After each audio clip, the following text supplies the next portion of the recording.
বাবা, তানহা, আয় মা, আয় আয়।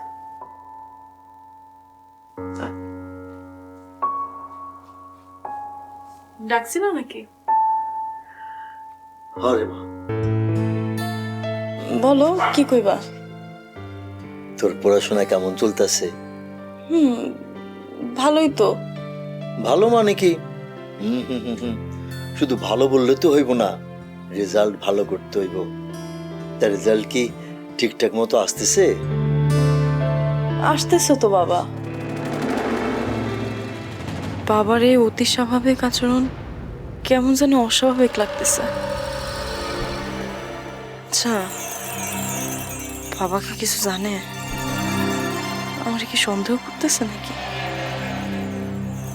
নাকি সে কিছুই জানে না? নাকি সব জানি নাও সে না বুঝার বান করতেছে? তানহা, কি ভাবতেছস মা? কলেজে ঠিক মতো যাস তো? মানে ক্লাস টাস তুই ফাঁকি দিস না তো? না না না বাবা, ক্লাস কেন ফাঁকি দিব? আমি তো ডেইলি যাইতেছি। শোন, মেয়েদের পড়াশোনাটা হইল আসল। এই পড়াশোনায় তোরা আসল পরিচয় দিব। আচ্ছা মা, ইদানিং মানে আমি লক্ষ্য করছি তুই যেন আমার কাছ থেকে একটু দূরে দূরে থাকস। কিরে, পড়াশোনার চাপে না? না মানে, হ বাবা, পড়াশোনার চাপ তো একটু আছে। উৎসবে ভালোবাসা ঈদ মানে বাধা।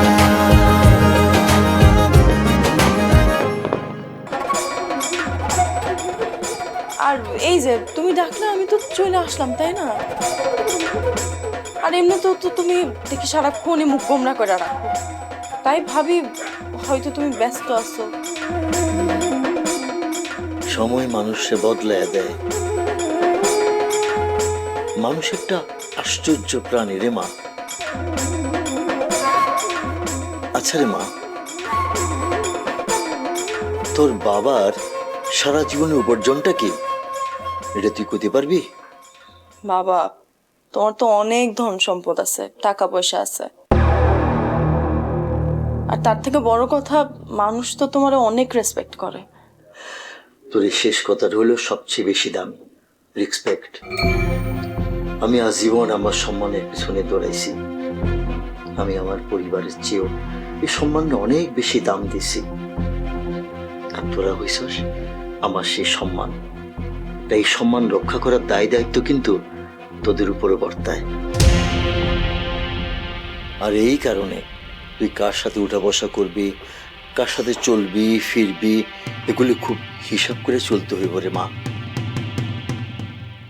জি বাবা।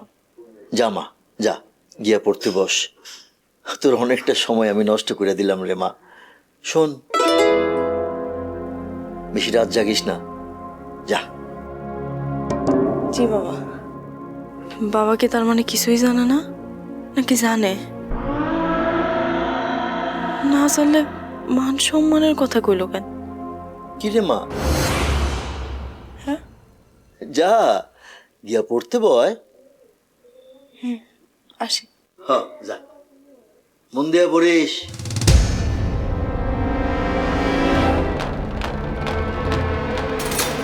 আমি যে রূপনগর নাচাবো